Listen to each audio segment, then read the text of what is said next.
Bismillahir Rahmanir Rahim.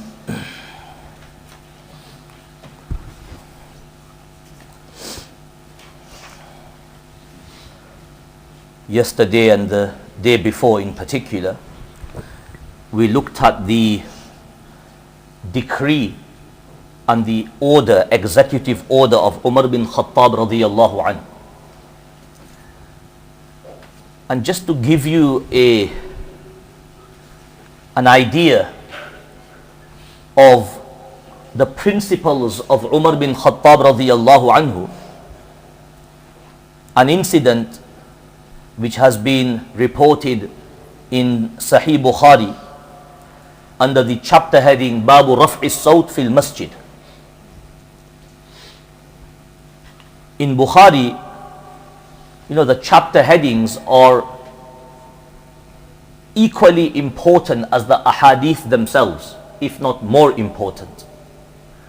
Because the chapter headings of Imam Bukhari, they are not just titles or a subject header that under this title, under this subject, you're going to get this hadith, which basically relates to the title.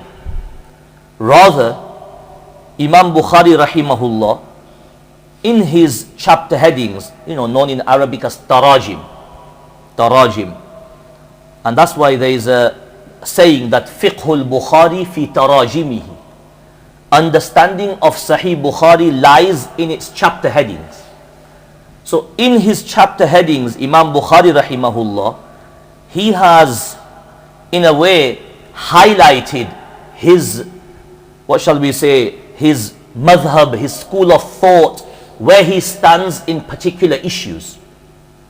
On some occasions he's very explicit, very clear that in this mas'ala, in this issue, this is it. There's no second or third way. Sometimes he brings a chapter heading with a question mark and he leaves it as a question that you decide. And he'll bring obviously certain ahadith, and then it's up to the reader to decide that where do I stand in terms of this chapter heading. Am I going to lean towards this particular school of thought or another school of thought? He leaves it open, probably when there's flexibility, etc. So down here the chapter heading is Raf'u Sawt fil Masjid, raising voices inside the masjid. And the ahadith he brings clearly tells us that raising voices inside the masjid, it's basically not good, at best not good, at worst a sin. And the incident is that a sahabi by the name of Sa'ib bin Yazid, he says that I was standing in Masjid Nabawi, kuntu qa'iman fil masjid, fahasabani rajul, a person, he threw a pebble at me, to grab my attention. Rather than calling him out, "Hey Sa'ib, come here," he throws a pebble. So Sa'ib turns around to see where the pebble came from, and he says that فَنَظَرْتُ فَإِذَا عُمَرُ بْنُ الْخَطَّابِ, I looked behind and I saw that, oh, lo behold, it's none other than Umar bin Khattab radiyallahu anhu. So he goes to Umar bin Khattab radiyallahu anhu. Something to note here is that Umar bin Khattab did not even want to call him out by name because there was a distance between them. That's why he threw a little pebble at him to get his attention. He did not want to call out his name, that, "Hey Sa'ib, come here," because that is Raf'u Sawt fil Masjid. That's raising voices in the masjid unnecessarily, without any need. So he goes to Umar bin Khattab radiyallahu anhu. So Hazrat Umar says to him that idhhab ya'tini bihadain, fa'tini bihadain, that go and get those two people down there who were standing away at a distance, and obviously they were talking loudly. They were talking very loudly, and obviously this had unsettled Umar bin Khattab radiyallahu anhu. So Sa'ib bin Yazid, he goes and he says that فَجِئْتُهُ بِهِمَا فَقَالْ مَنْ أَنْتُمَا أَوْ مِنْ أَيْنَ أَنْتُمَا. So these two people are both in front of Umar bin Khattab radiyallahu anhu. And you'll understand one thing about Umar bin Khattab radiyallahu an, when you read about him. What type of person is he? Come on, who's going to tell me? Ismail Desai. What word in English will describe him? No, strict is not the right word. That's a Gen Z word. No, come on. He was principled, yes, and no nonsense attitude. No nonsense. Many ahadith out there where you will see that somebody did something wrong, and Umar bin Khattab was also present. Hazrat Umar straight away, he rolled his sleeves up. Ya Rasulullah, give me permission. Adrib unuqah. I want to, swipe his neck. Basically, no nonsense attitude. Straight to the point. Straight to the point, basically. I'll give you a small example, digressing a little bit.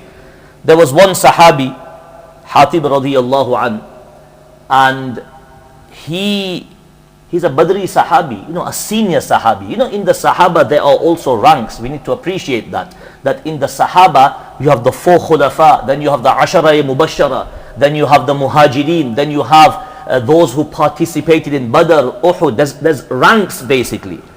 And just to give you an understanding of the ranks, in the time of Umar bin Khattab radiyallahu anhu, when he was Khalifa, he appointed a stipend for the elderly Sahaba. He appointed a small amount of money which would be given to them every month or once a year, basically, to help them get by. So the Badri Sahabi would receive the highest amount. The Badri Sahabi, they would receive the highest amount. And when Hazrat Umar's own son, he complained to Umar bin Khattab radiyallahu an that me and this person were quite similar. Hazrat Umar said to him, he is Badri, you're not Badri Sahabi, basically. Anyway, so this Sahabi Hatib radiyallahu an, he did not have much family in Makkah. He had migrated from Makkah to Medina. He didn't have any family. And in those days, you had to have tribal connections to survive. You had to have connections to survive, basically. So what he had done is, before he migrated from Makkah to Medina, he entered into what we call like a secret agreement with some of the Quraysh of Makkah who had not accepted Islam as yet, saying to them that, look, you guys keep an eye on my family which I am leaving behind in Makkah, and my assets, etc., which I am leaving behind. In return, I'll keep you updated with what's happening in Medina. So obviously he was going to send them what we call in English intel. And that's exactly what he did once. A woman who was traveling from Medina to Makkah, he gave her what do you call it? You'll say in Gujarati, chitti. Okay? A chit basically, with few issues written down that, look, at the moment this is the state of the Muslims in Medina, etc. It was intel, you could say, which wasn't going to harm the Muslims.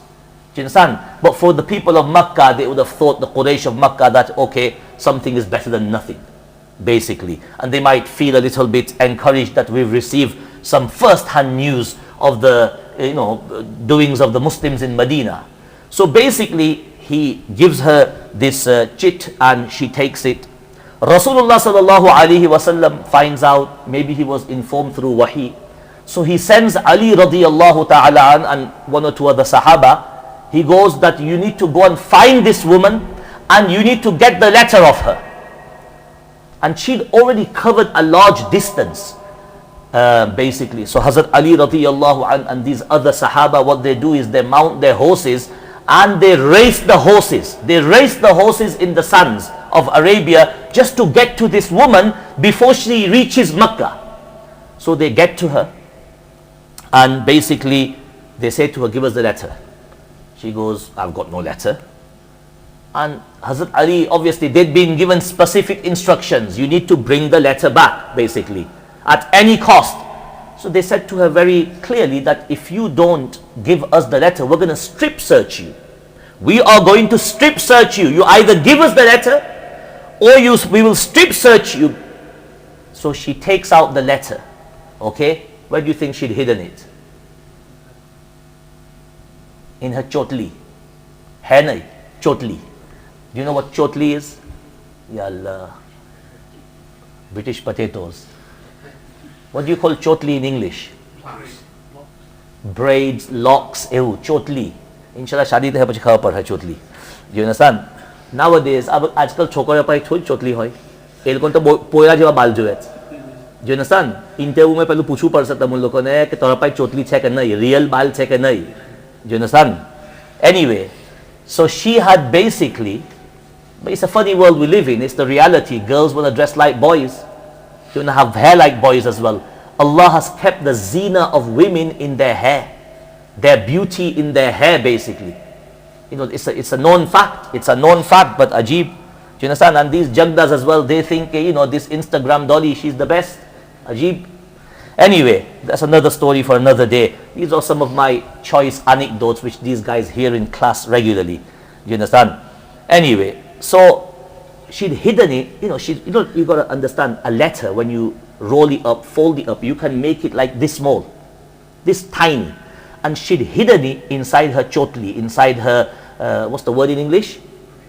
Plait braid of hair. You're never going to find that, basically. And, you know, the women of that time, they had, you know, probably had real hair, thick hair, basically. Do you understand? So they bring this letter back, and in the letter, clearly, it's written that, you know, to the Quraysh of Makkah from Hatib, basically. So his name is there. So Prophet ﷺ calls him and he says to Hatib radiyallahu anhu, Hatib, what is this? What is this? So Hatib radiyallahu anhu, he says, Ya Rasulullah, don't hasten in your judgment about me. Don't hasten, Ya Rasulullah, in your judgment about me. And then he tells him the reason that, look, all of these other Sahaba who've come from Makkah, you know, even though if their relatives have not accepted Iman in Makkah, they've got tribal connections there. And you know, they say in English, blood is thicker than water. Blood is thicker than water. They've got tribal connections. They've got at least someone to overlook and see certain things, basically, that of theirs in Makkah, their interests, etc. Family members they had left behind. Like, you know, one of the first Sahabiya we looked at on the first day of Ramadan or second day. What was her name? Who remembers? Buriya. Hani radiyallahu. She couldn't migrate. She's Hazrat Ali's sister. She is Ali radiyallahu anhu's sister. Hazrat Ali obviously migrated. She could not migrate. She accepted Islam very late at the time of Fath Makkah. So there were many people like that in Makkah who were stuck for whatever reason. For whatever reason. So Hatib radiyallahu anhu, he goes that, look, these guys, they've got connections in Makkah. They've got people to mind their interests and look after them. I've got nobody. I have got no family, no tribal connections. So I entered into this agreement with the Quraysh of Makkah that you look after my interests, etc., family which I have left behind.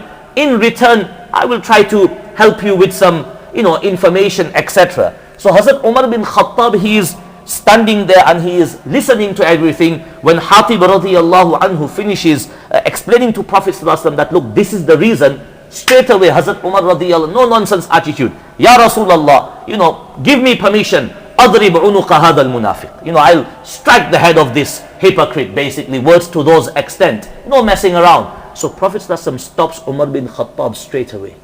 And he says to him that, oh Umar, this is a Badri Sahabi. You know, he straight away highlights the rank of this Sahabi. He might have made this error of judgment. But at the end of the day, he is a Badri Sahabi. You have no right to say this to him. And in the hadith, the words are that Allah has forgiven. Allah has forgiven the shortcomings of the Badriyin. Allah has forgiven the shortcomings of the Badriyin. Who are you to say that, give me permission, I'll strike the head of this hypocrite? So, you know, the point I want to make is, Hazrat Umar, no nonsense attitude. Okay? No nonsense attitude. So down here, he calls these two people who are talking loudly in the masjid. First thing he asked, because he doesn't recognize them. So you know, Hazrat Umar radiyallahu anhu, it's not all Josh, it's Hosh as well. Do you understand? He asks them, where are you from? That's the first thing, because he could see they were unfamiliar, they were new, they weren't familiar faces, people who were frequenting the masjid every day. So they say to Umar bin Khattab that we are from Ta'if. Now Ta'if, you know, is far away from Medina. It's near Makkah. It's an hour's drive or just over an hour's drive from Makkah. So they said, we are from Ta'if, we've come to Medina. So Umar bin Khattab then says to them that لَوْ كُنْتُمَا مِنْ أَهْلِ الْبَلَدِ, if you were from the people of this city of Medina, لَأَوْجَعْتُكُمَا, I would have surely admonished you, rebuked you. Remember Hazrat Umar is famous for his whip, bechal tamna lagaute basically.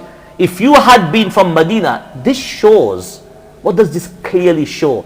That it was a principle at the time of Umar bin Khattab. Anybody who frequented Masjid al-Nabawi, from the locals, they knew the rules. What were the rules? You don't make noise in the masjid. So a local person living in Medina, if it had been that person, they would have surely been admonished by Umar bin Khattab radiyallahu anhu. And then he says to them that tarfa'ani aswatakuma fi masjid Rasulullah sallallahu alaihi wasallam, that you are raising your voices in the very masjid of Rasulullah sallallahu alaihi wasallam. So from this you can see Umar bin Khattab, we had his decree regarding salah, how seriously he took the action of salah. You safeguard salah, you perform it properly with the correct etiquettes, you're going to safeguard all the other aspects of your responsibilities. He told his governors, when it comes to noise in the masjid, his very principle, people in Medina know the rule, they know where to stand, that when we come to Masjid al-Nabawi, and really any masjid, we don't raise our voices, especially who is resting there? None other than Rasulullah sallallahu alaihi wasallam. When we go to Medina as well, we should have this respect. We should have this respect. The worst is, you've seen it yourselves when you have been, that people are going to do salam, okay, and how are they doing salam? You're supposed to go to Rasulullah sallallahu alaihi wasallam with this demeanor that, Ya Rasulullah, I'm not even worthy of presenting myself to you. Do you understand? I'm not even worthy of presenting myself to you. I have come in front of you with my face, such a face, a blackened face full of sins, and I've come to do salam to you, Ya Rasulullah. This is the feeling and the emotions we should be going through when we go to do salam to our beloved Prophet sallallahu alaihi wasallam. And you can see, like I said, the main thing here is it was an established principle of Medina. No noise in the masjid. And I'll just conclude that it's like in Sufa, we've had this mantra for the last 3-4 years that you need to take what home, guys? Come on, bottle. Your water bottle, take it home. If somebody who's regularly performing salah here, he's not taking his bottle home in Ramadan, do you understand? He's local, we've been announcing before Ramadan. We started basically, like we say when you go in Jamaat, taqaza chalana hai, taqaza. Yes, when you go in Jamaat, taqaza chalana hai. So that's exactly what we've been doing. We started to highlight this issue well before Ramadan. And we highlighted it on the very Friday of Ramadan, when the night Ramadan started, and we've been mentioning it for the first few days as well. If some outside guy came here, doesn't know the rules and leaves his bottle behind, chalo, we can excuse him. Maybe he never read the poster, maybe he never understood the significance. But someone who's praying salah here regularly, they're not taking their bottle home, they should be admonished. And Umar bin Khattab, he is our leader and our role model in this. May Allah subhanahu wa ta'ala give us the ability to observe the sanctity of the masjid. Jazakallah, subhanakallahumma wa bihamdik.